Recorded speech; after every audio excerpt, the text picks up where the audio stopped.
Hello friends, எல்லாம் எப்படி இருக்கீங்க? நல்லா இருக்கீங்களா ஃப்ரெண்ட்ஸ்? இன்றைக்கி நம்ம பார்க்க போகிற ரெசிபி வந்து ஒரு ஸ்வீட் ரெசிபி, லட்டு.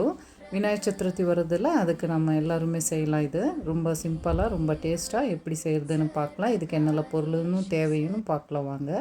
இதுக்கு வந்து 1 கப்பு கடலை மாவு, 1/4 கப்பு ரவை, 1/2 கப்பு வெல்லம், அப்புறம் முந்திரி, திராட்சை, பாதாமும், ஒரு 2 டேபிள் ஸ்பூனு நெய். இது எப்படி செய்யலான்னு பார்க்கலாம் வாங்க. வந்து கடலை மாவு போட்டுக்குங்க. அதுக்கு வந்து கொஞ்சம் ரவையும் போட்டுக்கோங்க, கொஞ்சம் உப்பு சேர்த்துக்கிட்டு நல்லா மிக்ஸ் பண்ணிக்கோங்க. இப்போ நெய்யும் எடுத்து இதுக்கு மிக்ஸ் பண்ணிக்கோங்க. மிக்ஸ் பண்ணிவிட்டு நல்லா மாவு நல்லா மிக்ஸ் பண்ணி விடுங்க.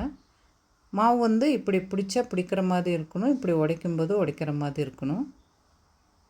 இப்போ கொஞ்சம் கொஞ்சமாக தண்ணியை தெளிச்சுட்டு மாவை பிசைஞ்சிட்டு வாங்க. மாவு மிக்ஸ் பண்ணும்போது கொஞ்சம் தண்ணியை பார்த்து போட்டுக்கிட்டு மிக்ஸ் பண்ணிக்கோங்க. ரொம்ப தண்ணி ஆயிடுச்சின்னா ஒரு 2 டேபிள் ஸ்பூனு கடலை மாவு சேர்த்துக்கிட்டு மிக்ஸ் பண்ணிக்கோங்க. மாவு இந்த மாதிரி நல்லா கெட்டியாக பிசைஞ்சு வச்சுக்கோங்க. இப்போ நம்ம பிசைஞ்சு வச்ச மாவை கொஞ்சம் கையில் எண்ணெய் தடவிட்டு இப்போ நம்ம உருண்டை பிடிச்சிட்டு இந்த மாதிரி தட்டி எடுத்து வச்சுக்கோங்க.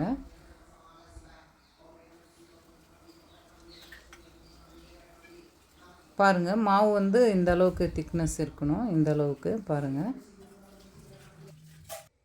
அப்புறமா இன்னொரு பேனில் ஒரு டேபிள் ஸ்பூனு நெய் விட்டுக்கிட்டு நம்ம ஏற்கனவே எடுத்து வச்சுருந்த இந்த நட்ஸ் எல்லாம் போட்டுக்கிட்டு ஃப்ரை பண்ணி எடுத்து வச்சுக்கோங்க.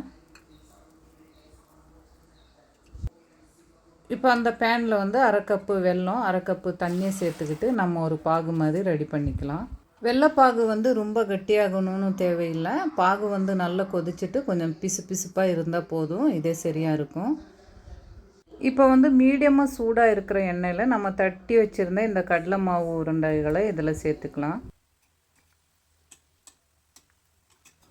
கொஞ்சம் பொறுமையாக இது எல்லாமே நல்லா கோல்டன் ப்ரௌனாக ஃப்ரை பண்ணி எடுத்து வச்சுக்கோங்க.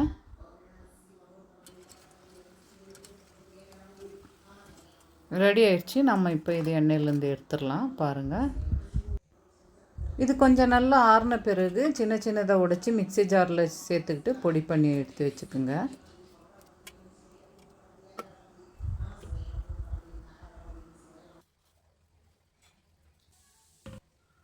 இதை கூட கொஞ்சம் ஏலக்காய் பவுடரும் நம்ம ஏற்கனவே ஃப்ரை பண்ணி வச்சுருந்த நட்ஸும் எல்லாம் போட்டு மிக்ஸ் பண்ணிக்கோங்க.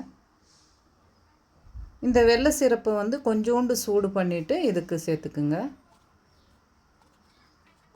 கொஞ்சம் மிக்ஸ் பண்ண பிறகு தேவைப்பட்டால் இன்னும் கொஞ்சம் வெள்ளை சிரப்பு போட்டு மிக்ஸ் பண்ணிக்கோங்க.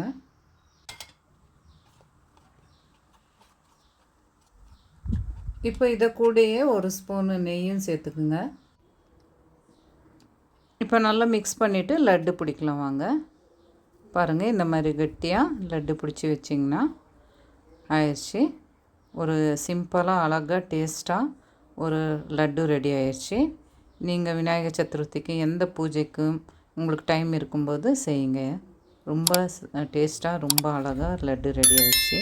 இந்த வீடியோ பிடிச்சிருந்தால் சப்ஸ்கிரைப் பண்ணுங்கள், லைக் பண்ணுங்கள், ஷேர் பண்ணுங்கள், கமெண்ட் பண்ணுங்கள். Okay, thank you.